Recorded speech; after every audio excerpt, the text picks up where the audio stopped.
Since its opening in 1973, Fort Wayne's Arts United Center has been a regional venue for theatrical and musical performances, civic and community gatherings.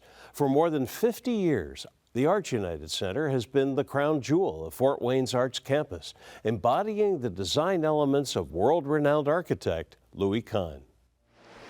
A theater, which I am building in Fort Wayne, Indiana.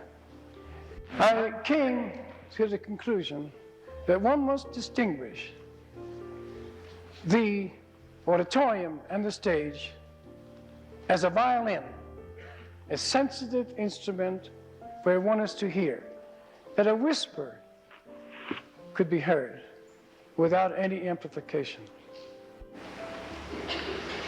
and that the lobbies and all other adjunct spaces are merely that which composes the violin case. That distinction, the violin and the violin case, they look completely different from each other. Louis Kahn had a concept for what a performing arts space should be and could be. He wanted the experience for the audience to be something that was magical. He wanted that experience to be something that really allowed them to get into this space. So he created this building where the theater itself is actually a building inside the outer shell of the building. He wanted to shelter the interior space from whatever was going on externally at the building. In Fort Wayne, that means that the elevated rail behind the building, which creates a lot of noise and vibration, would have been disruptive to the auditorium and the stage.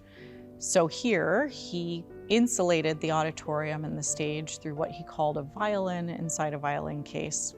A lot of people would call it just a box inside a box. But essentially, the auditorium chamber and its catwalks, all the way up to the proscenium opening, are encased in concrete, completely separate from the exterior building that wraps around it. After more than 5 decades of service, ground was broken recently to ensure that this community theater is well equipped to serve the next generation. We'll talk about the soaring vision planned for the Arts United Center with President and CEO Dan Ross on this week's Primetime.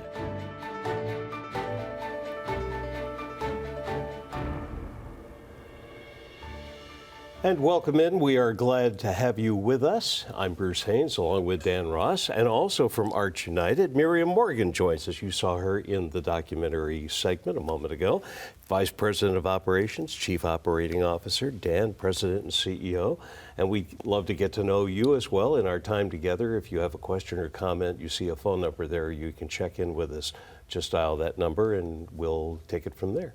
One of the things that we wanted to be sure you knew is our documentary about a home for the arts can be seen to give you additional background. Think of it as maybe a little personal homework assignment, but a home for the arts can be found on our website, pbsfortwayne.org. And as you watch that piece by our producer, Jonathan Newthals, I can tell you it is a recent winner of a National Telly Award for video production in the short documentary format. A silver statue in this summer of awards being given for great efforts, and what a tremendous effort too. So Dan and Miriam, let me find out more from you, because 50 years is a very long, short time when you're stewarding a community asset like the Arts United Center. You know, that is absolutely true. 50 years, and it seems as if it has flown by. I will say I played my first concert in that building 40 years ago when it was only 10 years old. And so for me, it seems like that time has flown by. But, you know, it is an amazing building. It is an architectural masterpiece. But it has some challenges. You know, as a 50-year-old building, it has not kept up with theatrical technology. That technology is really outdated. But, you know, most importantly, it has some significant accessibility challenges. And our goal in this project has been to ensure that this building will serve all people of our community for the next 50 years. And so what we've really focused on is trying to ensure that we're addressing the technological needs, that we're looking forward, that we're being forward thinking in the technology needs, but also that we're addressing the needs of the patrons who come to attend a performance, the performers on stage, the people who work backstage, the volunteers. You know, we want to make sure that this is a truly accessible facility for all people who utilize it, and that we'll be able to bring more people, more organizations into the facility. So we're really excited about what this renovation is. And yes, we've looked back at the last 50 years and loved that, but we're excited about looking forward to the next 50 too. Yeah, I had seen a piece just a moment ago that had said Promenade Park is celebrating its 5th anniversary. And you wonder where those years went. And so, Miriam, here's 5 years times 10, and you get the 50. And as a home for the arts, so many organizations have house keys because they use the facility for over that time. It is the home stage of many near and dear organizations to this community, like the Fort Wayne Civic Theater and the Fort Wayne Ballet, Fort Wayne Youth Theater, Dance Collective, the orchestra, the Fort Wayne Philharmonic, and many others. There are children who, you know, do all of their dance recitals on that stage every single year and attend all kinds of events. And oftentimes it is the first time that children interact with the performing arts by attending as part of a school group. And so it truly is a community center disguised as a theater where everyone who participates in the performing arts or has a desire to participate in the performing arts can either perform, work backstage, be an audience member, and it's just such a lovely space to be in with those activities. This question is for you both, but let me start with Miriam, because in your role with operations, what does 50 years of service for a building like that, as audiences, performers, performances, and such change and evolve and grow, how has that collective activity impacted the capabilities of the Arts United Center? Sure. Well, theatrical technology, for one, keeps up with the pace of any other modern technology, your cell phone and all of those sorts of things. And the infrastructure in the building is 50 years old. I like to say that it's Apollo-era technology. And so, you know, to be able to do modern performances that serve modern audience needs, you know, it is challenging with the current infrastructure. But this project will modernize all of those things, automated rigging with variable speed drives that, you know, individuals of all abilities can utilize and access, you know. Those are the very important things. We talk about accessibility for this project, and accessibility for us is everything from accessibility for people attending a performance, people who are performing on stage, people who are working backstage, and employees. And we want to ensure that not only is the space physically accessible, but that the equipment within the space is also accessible. So the front of house audio mix position will be accessible. The rigging system will be accessible for someone even if they need to be in a seated position, stage manager position, lighting control, things like that. And so for us, you know, it is important to modernize for everyone and people of all abilities. Yeah, and as you say, you've experienced it from the stage looking out, and you now are thinking in terms of that way, plus all of us in the audience looking back at you and everything around us to make that memory stick. And maybe the takeaway hasn't changed over half a century, but getting there might be more difficult now than it you know, might have been not that long ago. Yeah, absolutely. Well, and one of the things that we've really tried to incorporate into this project is the concept of universal design, knowing that when you design to ensure that people who have challenges are able to utilize these facilities, it also makes it so much better for all people to utilize facilities. You know, for instance, it's we have vertical accessibility challenges, so we're putting in 2 new elevators and we're trying to address some of those issues, addressing mobility seating options in ways that we've not had in the past. But also, people who have visual impairments, for instance, it can be challenging to walk down the stairs inside a darkened theater. Well, we're going to be putting nose lighting on those stair treads so that it won't be obtrusive, it won't interfere with the production, but it allows people who are walking down a darkened stair to ensure that they're not going to trip and fall. And so, those sort of things help individuals with visual impairments, but they help all people who are going to be walking down those stairs. And we all get older. We all, from time to time, will injure ourselves. And, I think the changes that we're making are going to make a better experience for all people. I understand correctly, this also all kind of came together on the same whiteboard after about an 8-year plus or so planning process. What was that like? Yes, this has been a long time coming. And one of the things that we're just so incredibly grateful for is the support that we've had from the community and the engagement of the community, because it has been a long planning process with a lot of community engagement in that planning process. Working with our arts partners, but also working with elected officials, economic development leaders, looking at how this building impacts our community. The Arts Campus truly is an anchor in the northeast quadrant of downtown Fort Wayne. And so wanting to ensure that as we're building towards the future, we're really looking at our neighborhood and being an anchor in our neighborhood. And so it has been exciting to be on this journey with so many partners helping us to get there over a long period of time. And certainly the funding community has been there for us in a significant way as well. Quite the journey, as I say, nearly a decade alone in background and research, and somehow I imagine the spirit of Louis Kahn every so often inside a committee room, because you want to be careful, but you've got to not stay where you are, because that's not going to be cutting it going forward. Yeah, preserving this iconic landmark for our community, one of a kind, the only one in the world, is very important.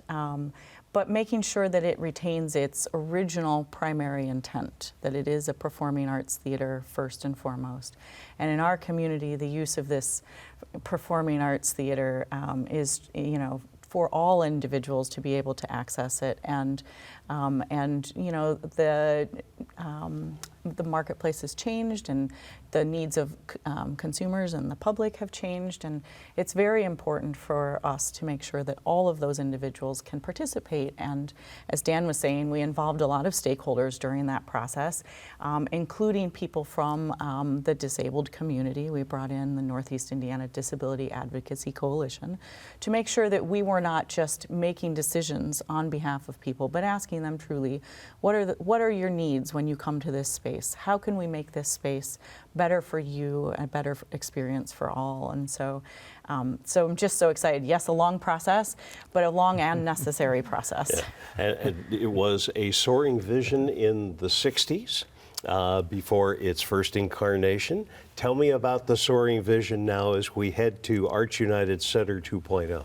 Yeah, that is a great point, because when our community embarked upon this project in the 1960s, this was the largest fundraising campaign that had ever happened in the community. It took 10 years to raise the $4 million that was needed to construct the building originally.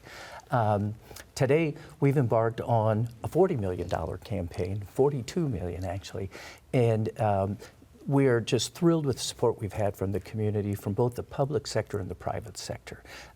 Locally, the city, the county commissioners, the Capital Improvement Board, the Fort Wayne New Markets Revitalization Fund, the Regional Development Authority for Northeast Indiana supporting this project through the state, the IEDC. We've had tremendous support, but we've also had tremendous support from the private sector. And we announced at our groundbreaking that we had raised about $39 million towards a $42 million to complete the entire project the way it really needs to be done to serve the community. So we were looking at a gap of about $3 million. But during our groundbreaking day, a very generous donor, Chuck Surek, let us know that he and his wife Lisa would be contributing $1 million, which immediately reduced our gap from $3 million down to $2 million, which was just fantastic, really exciting for us. But we still have work to do, and we're going to continue to do that work to make sure that we hit our goal. We have a couple of images from Groundbreaking Day, which always is a joyous time because it is something that you also sort of see on paper and never until the moment when they hand you the shovel and say you want that end toward the grass. But there is Patty Hayes, I think CEO, AWS Foundation, also part of that accessibility activity to make that community theater so much more community, and then the great lineup. This begins the time frame between groundbreaking and ribbon cutting. What is the timeline for this work? Well, we have construction overall is anticipated to take about 15 months. The Hagerman construction team that we've been working with, they've been fantastic. It's been great to work with Hagerman, and MKM has been leading our design team, just great community partners. They've been at work already before the actual groundbreaking event. We're anticipating being finished and opening back up in the fall of 2025. So over these next 12 months, there's going to be lots of work being done. We're excited to get not the just figurative shovels in the ground, but the real big shovels and getting the work going. Miriam, how does this challenge, I can imagine the answer is easily, the logistics for organizations, say, like Civic Theater or the ballet? Where will the Nutcracker be? Where will the opening night of the new season take place? How have those things been tackled? It is a challenge, but they're taking their shows on the road, and that's very exciting. They'll be performing all over the community, which will, in some ways, make them more accessible to people in different areas, which is really great. And Arts United is providing them access to the loose theatrical equipment that we've used in the theater for years to be able to help support those types of productions. So it is quite an undertaking to get all of those things out of the building and find new performing stages. But it is also an exciting time to showcase that work to other areas in the community and do it on different stages. So very exciting. And when they come back, the center will be Arts United 2.0, and we will have new technology for them, augmented reality lighting that really helps enhance their productions, automated rigging, scenic stage traps, all of the accoutrement that they could need to put on modern productions. So we're very excited. It's a classic argument sometimes, too, that says, I don't fly, I don't travel by plane, why should I support the airport? But when it comes to the airport and the arts and sports facilities and trails, talk to me again about the importance and the integral nature of the arts and why that is key to the future of this region. Yeah, that's such a great point.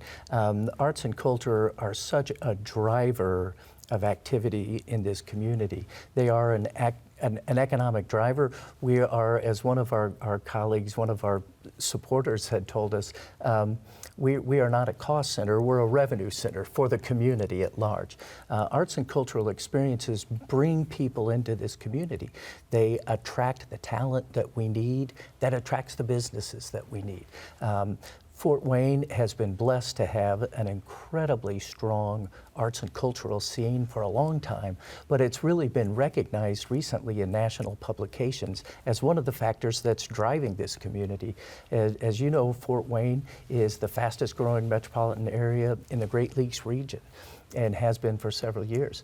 And our vibrant downtown is a critical component of that. The arts and culture scene is a critical component of a vibrant downtown. And this is why the effort is being expended as part of that crown jewel buffing and getting it back to its brilliance as the arts campus leader and the beacon of it all in Northeast Fort Wayne and Northeast Indiana. And here is more, in fact, on the work and behind the scenes thinking of the soaring vision for the Arts United Center. Take a look. I just think story is so important. It presents so many different points of view. That's where we get our compassion in life, is that we learn other people's story. The arts provide us opportunities to be educated, to be entertained, to expand our world vision, to learn about other cultures. I'll never forget just being mesmerized by this show. Your parents might take you to like Blue's Clues Live at the embassy, but there's just something about this community show that you watch. These people that are just in your town doing the show completely for free, and they're putting their heart and soul into this. I knew that I wanted to be on that stage at some point as a kid. We can bring together people that act and people that work behind the stage and bring stories to life. What a great thing for Fort Wayne. This theater is sort of an anchor and is certainly the center of the cultural activity in Fort Wayne.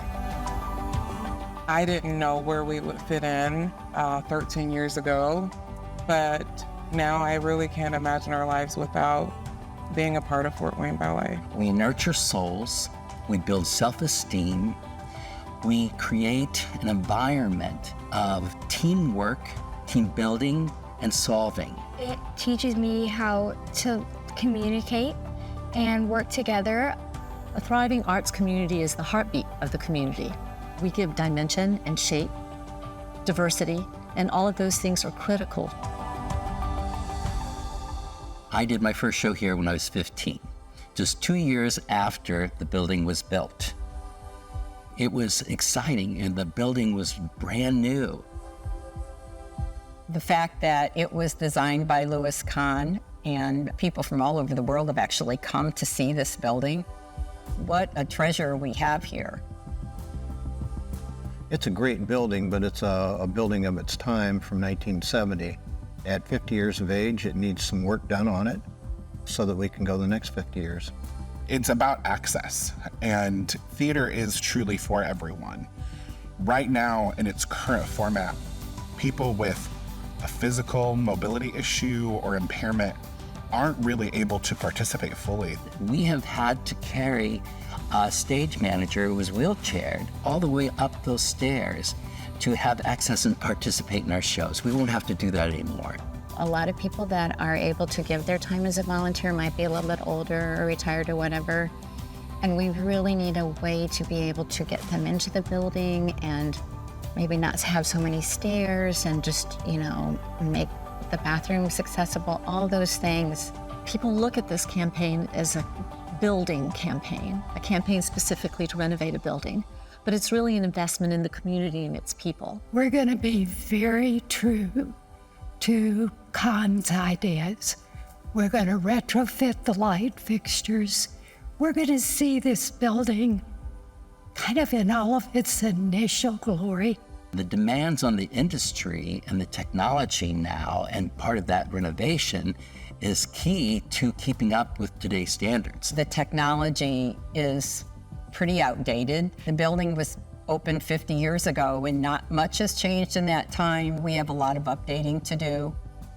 The plan is not just to preserve the building, but to bring it into this century and to make it support the arts community in a more holistic way than what it does today. We're leaving a legacy. We're continuing these programs so that they'll be here for the next 20, 50, 100 years. It's amazing what we have here. And I think you have to really look at it and say, I want more organizations to be able to use that same great resource, that same great space. We've all seen just in the last 5 years a tremendous change, in the people that are moving in, that are staying here, and I believe we need to support that, and I think arts is a big part of that. You're not just investing in an organization, you're investing in our future leaders. That's what this campus does. It builds pillars in the community. It builds upstanding adults. This building was built by the community, for the community, and should represent the community.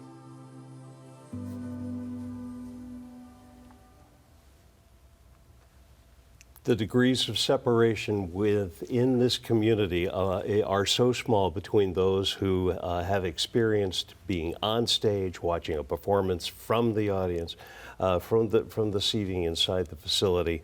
It is community writ large of the Arts United Center, and to experience that, there is an idea of being able to include the community to get the happy ending. Yes, absolutely. You know, we are excited that as we are pushing towards the finish line, you know, looking to close the gap on this project, that we're launching a Sponsor a Seat campaign, which provides an opportunity for community members who have a connection to this theater, who regularly have attended performances or have maybe been on that stage or maybe just want to make sure that this project moves forward, that they can actually sponsor a seat to help move this project forward. There's information about that on our website and just more information about what we're doing with the project as well. And in fact, we will be able to share that with you right now. Miriam, you get the last word in about 20 seconds. Your aspirations for this.